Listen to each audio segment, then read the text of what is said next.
Ángel Zulú, por favor, Ángel.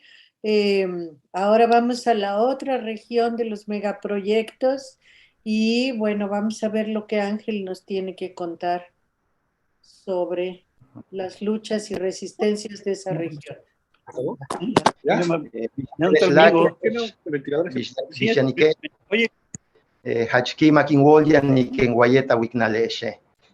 Pues muy buenas tardes, muchas felicidades, doctor Esteva, por el reconocimiento. Sí. Y muchas gracias, Ana Esther, por la invitación para compartir la palabra. Y bueno, cuando hablamos de la resistencia de los pueblos, que es sobre lo que les voy a compartir, y bueno, yo iré pidiendo que se vaya moviendo la diapositiva. Cuando hablamos de la resistencia de los pueblos, hablamos del espíritu de los pueblos, del corazón de las abuelas, de las raíces profundas de la selva que nos mantiene firmes y de las semillas que al plantar germinan en la milpa. Cuando hablamos de resistencia, hablamos del pueblo que no ha muerto, a pesar de los intentos de exterminio del poder hegemónico, sea la corona española, sea el Estado mexicano, sean los corporativos transnacionales, sean los megaproyectos de muerte que se imponen en los territorios de los pueblos, como el tren mal llamado Maya. Y es que la aniquilación no es necesariamente matarnos físicamente, se trata de desaparecernos a través de la asimilación, desaparecer nuestros pensamientos, nuestras formas de ver la vida, nuestra libertad. No es eliminar las lenguas mayas, sino convertirlas en idiomas que traduzcan el discurso colonial. No es desaparecer nuestros textiles, sino convertirlos en piezas de museos. No es desaparecer nuestra ritualidad, sino convertirla en un espectáculo por el que se paga con dólares, euros, yenes, pesos o cualquier moneda que compre una experiencia ancestral. Ese es el exterminio al que resistimos y es quizás peor que la muerte. Entonces, resistir es no permitir que nos arrebaten la vida, pero tampoco dejar que muera la esencia de nuestros pueblos. Es no permitir que acaben con las milpas mayas, con las formas de vida tradicional, con las abejas. Es no permitir que destruyan nuestros montes, que contaminen nuestras aguas sagradas. Han sido siglos de guerra contra los pueblos y estamos vivos.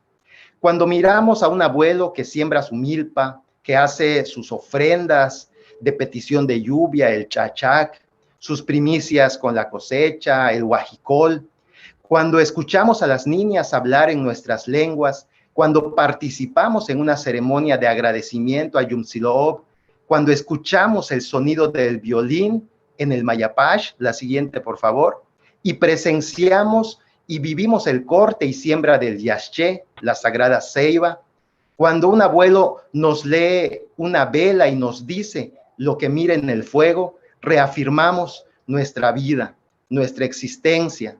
Y si vivimos, si existimos, es por las resistencias, las de ayer, las de nuestros ancestros y ancestras y las resistencias de hoy. Y si queremos que nuestras nietas conozcan la selva sagrada, su fauna, valoren sus raíces, vivan con dignidad o vivan simplemente, necesitamos continuar resistiendo. Pero la resistencia lleva por delante la lucha. Eso nos enseñaron nuestras abuelas y nuestros abuelos. Necesitamos, como dicen los zapatistas, tener un pie en la resistencia y un pie en la rebeldía. Resistir para no morir al mismo tiempo que construir para vivir dignamente.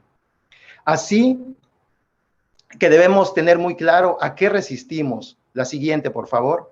¿A qué o a quiénes? Es claro que resistimos al sistema capitalista, patriarcal y colonial dominante, que es administrado por el sistema político de los estados, que es controlado por el poder económico a través de los corporativos nacionales e internacionales.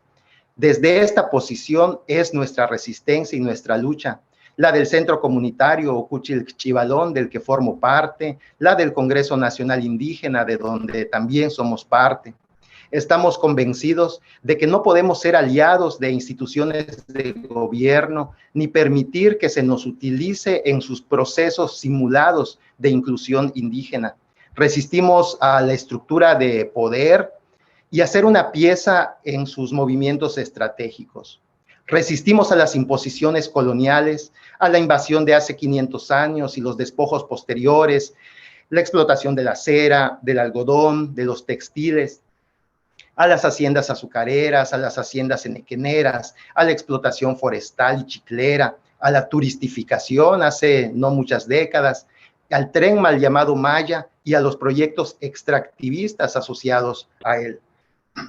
Estamos resistiendo a la violación de los derechos humanos de los pueblos indígenas. Y la lucha que damos tiene, entre otros, un frente en el ámbito jurídico, desde la ley. La siguiente, por favor. A través de los mecanismos que el Estado tiene para la procuración de justicia en México, a través de la exigencia del cumplimiento de la ley. Lo hacemos de, entre otras maneras, presentando demandas de amparo por la violación al derecho de consulta y consentimiento indígena, por las afectaciones ambientales, por los daños irreversibles al patrimonio histórico, o lo que para nosotros son nuestros sitios sagrados, y otras tantas violaciones de derecho.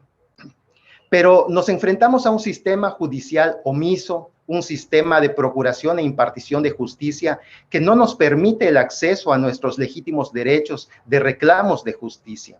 Los juzgados nos cerraron las puertas durante el 2020 por la pandemia, mientras los trabajos del tren continuaron a pesar de la pandemia.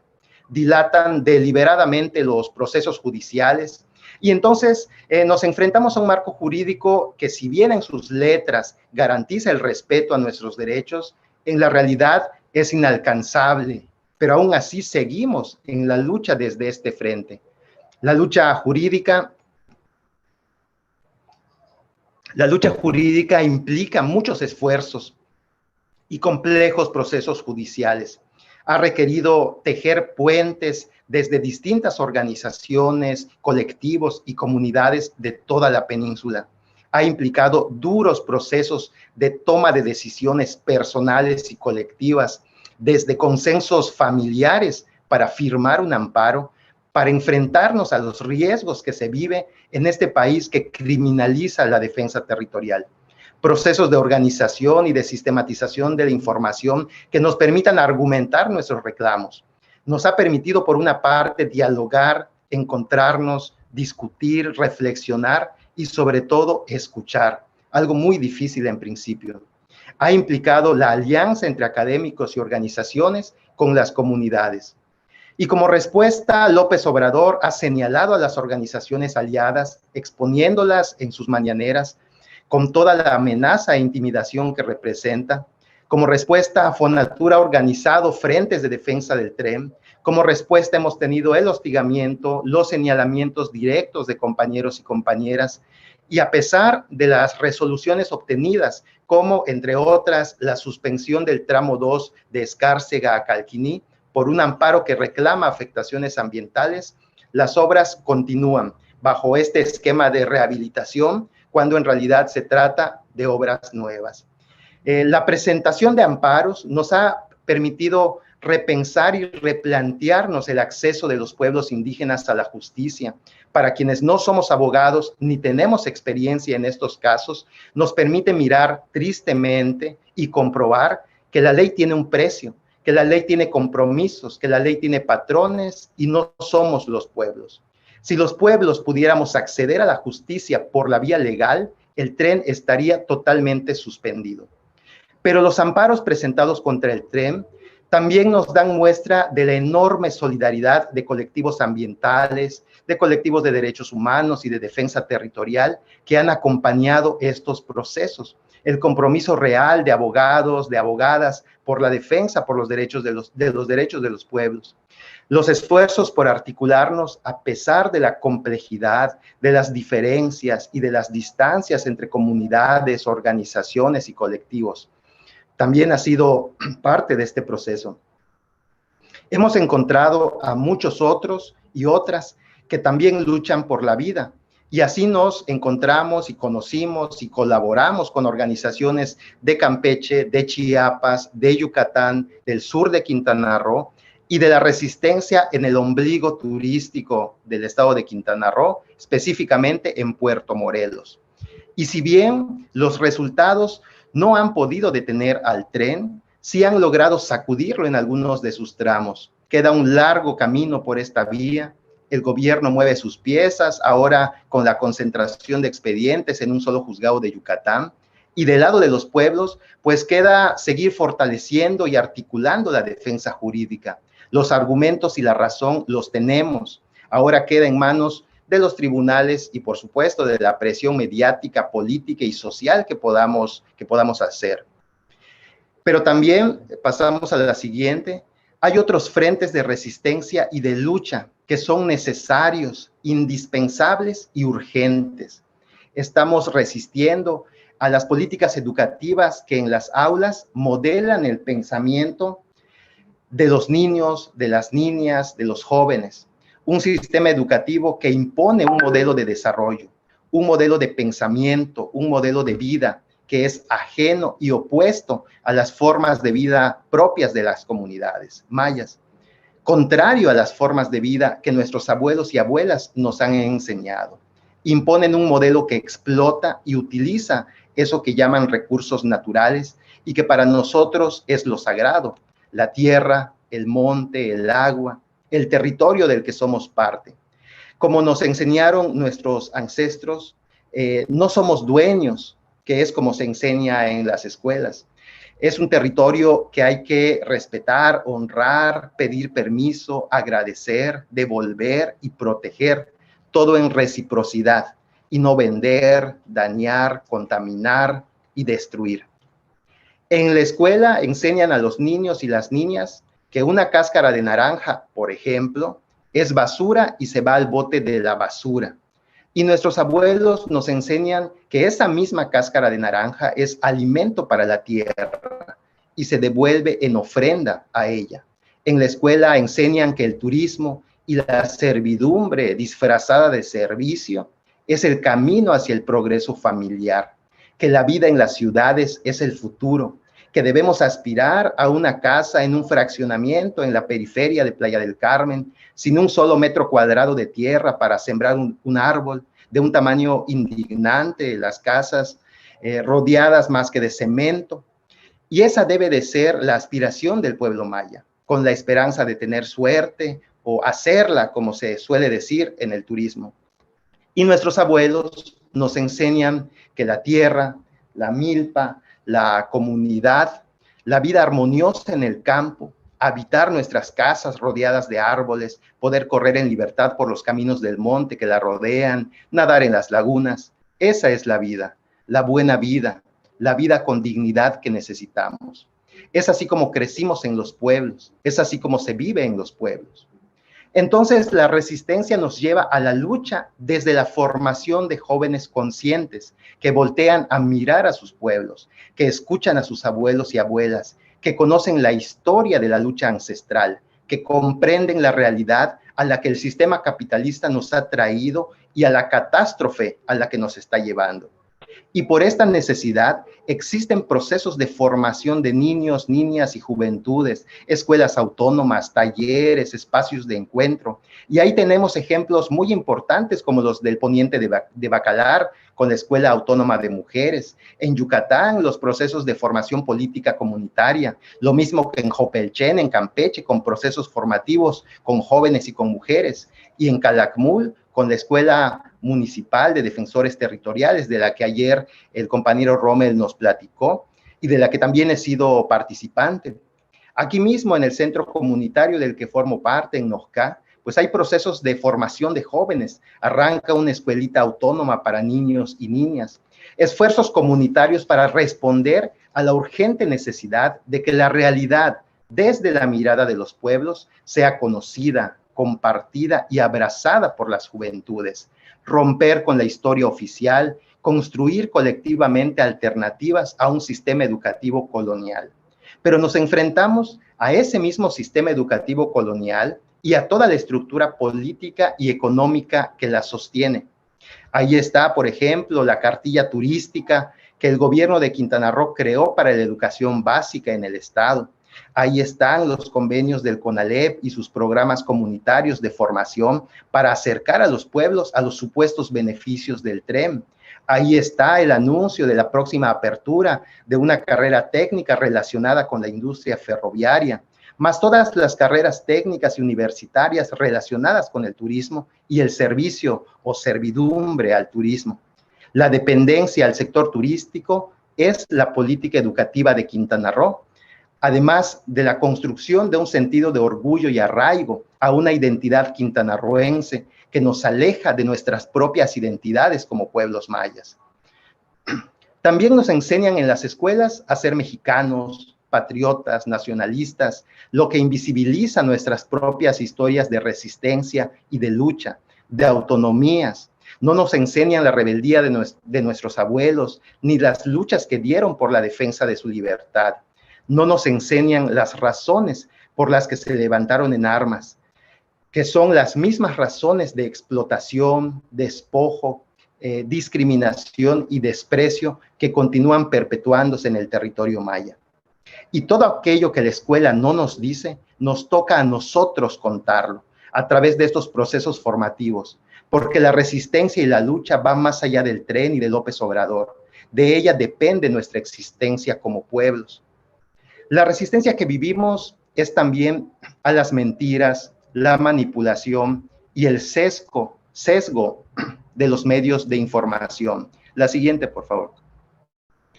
Y la lucha que damos es rompiendo este cerco mediático, al menos intentándolo, a través de procesos de información autónomos, libres, independientes. Los medios oficiales, lo sabemos, pues dan cobertura al discurso presidencial, ese mismo discurso que llama conservadores a los opositores al tren, el discurso de Rogelio Jiménez Pons, que llama de ultraderecha a quienes demandan justicia. Y la lucha y rebeldía que se realiza, que se intenta en este territorio, la podemos ver a través de podcasts, programas de radio, canales digitales, volantes, cicvales, conversatorios. Ahí tenemos como ejemplo a organizaciones hermanas como Muchimbal, Cacushtal, el CRIPS, el trabajo informativo de los compañeros del Partido Comunista de Yucatán, el enorme esfuerzo del Frente Peninsular de Resistencia Popular, por nombrar algunos de ellos. Ahí está la campaña Ujetzelequiquicuxtal, que es una campaña informativa y de acciones en la península que busca a través de la recuperación de la memoria difundir nuestro derecho al ejercicio de la autonomía. Y como se lee en su página digital, en el marco de las campañas que el mal gobierno realiza allá arriba, nosotros y nosotras, desde aquí abajo, realizaremos esta campaña por la vida digna, por la libertad, por el territorio, por la autonomía. Estos son algunos ejemplos valiosos, todos necesarios, todos trascendentales, del trabajo colectivo, colaborativo y con la intención de articularse. Es importante también reconocer todo ese trabajo hormiga que se realiza cuando hablamos con el vecino, con el amigo, con la propia familia. Ningún esfuerzo es menor a pesar de la dificultad y la enorme complejidad que vivimos en las diferentes regiones de la península.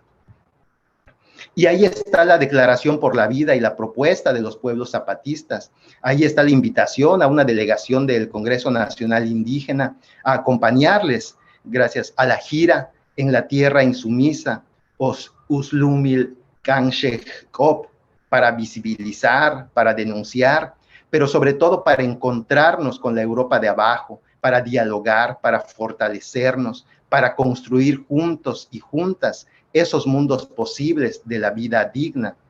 Y con relación a la gira, pues podemos mencionar que también resistimos a la infiltración en nuestras comunicaciones.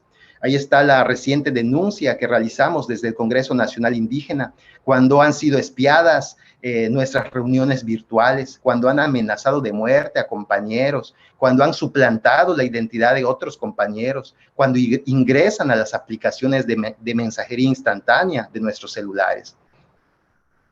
Resistimos también al daño a la salud. La siguiente, por favor. A la salud del cuerpo y a la salud del territorio.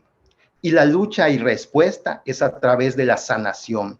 Nos sanamos con nuestras ceremonias, con nuestras hierbas, sanamos la tierra con las ofrendas, escuchamos la voz de la cruz parlante, leemos el fuego, pedimos permiso a los guardianes y guardianas del monte, porque la salud de nuestros cuerpos es la salud de la comunidad, y la salud de la comunidad está ligada a la salud de la tierra. Lo que nos trae el tren es la profanación de nuestros sitios sagrados, que no son más que piedras para ellos con potencial turístico, y para nosotros son lugares de ofrenda. Para ellos un cenote es un atractivo natural en potencia. Para nuestros abuelos es un espacio de gratitud y de respeto, porque estos lugares tienen guardianes, porque tienen fuerzas, porque tienen energías. Resistimos entonces a la mirada comercial que nos trata como productos de aparador, un catálogo de servicios que va desde una ceremonia que se puede vender, una pasarela de trajes tradicionales que se puede exponer, un paisaje rural que cabe en una postal, una maravilla del mundo moderno, llámese zona arqueológica, en donde se puede presentar un concierto masivo. Lo exótico de la vida cotidiana maya convertida en una experiencia de consumo. Los centros ceremoniales mayas destinados a convertirse en un atractivo turístico de paso, en vulgar locación para el cine, cuando para nosotros son lugares para nuestra ritualidad. Los dignatarios mayas convertidos en simple escenografía. Pero detrás de este aparador está el despojo, la extorsión, la mentira, la discriminación y el desprecio al pueblo, y también está la muerte. Y nuestra lucha está en no vendernos, en continuar con nuestra ritualidad, en sembrar el yaché todos los años, en danzar el mayapash, en encender las velas en los centros ceremoniales, en proteger el territorio desde la espiritualidad, desde la fuerza esencial que ha sostenido todas las luchas de resistencia, la fuerza espiritual manifestada en la ritualidad, en la genuina ritualidad, y no aquella que se simula o se aparenta, como fue el caso de las ceremonias de petición de permiso a la tierra que realizó López Obrador, sin tener siquiera idea de lo que ello representa para los pueblos. La imposición del tren viene acompañada de una lucha espiritual. Resistimos entonces a esa homogeneización del pensamiento que subordina los saberes de nuestros pueblos. Podemos ver los procesos de fortalecimiento de la medicina maya aquí en Nojca, en Bacalar, en Jopelchen, en Calakmul, en Sanacat, en muchos espacios comunitarios. También pues están todos los pueblos que en lo cotidiano transmiten ese legado milenario maya. También están los colectivos que contemplan la naturaleza, que la analizan y pronostican el clima, las cabañuelas mayas. Organizaciones también que recuperan la escritura jeroglífica maya desde una mirada de autonomía. Y muchos otros ejemplos de la rebeldía, de la construcción colectiva, de las propuestas comunitarias autónomas, libres y dignas. Resistimos entonces a todos los intentos por exterminar las prácticas colectivas de la comunidad. Y ahora, pues es importante preguntarnos cómo entretejer estas resistencias, cómo articular nuestras luchas, cómo pasar de colaboraciones y de encuentros entre organizaciones a la construcción de estrategias colectivas de defensa territorial, cómo encontrar aquello que nos une, cómo trascender nuestras diferencias, nuestros propios modos y nuestras propias formas. La siguiente, por favor. No conozco las respuestas a estas preguntas. El desafío es muy grande. Las amenazas son mayores, son atroces. Lo que sí sé, lo que nuestros abuelos y abuelas nos dicen, es que para descarrilar el tren, para desmontar el sistema, no nos queda más que seguir sembrando semillas de resistencia, de lucha y de esperanza. Muchas gracias por su atención.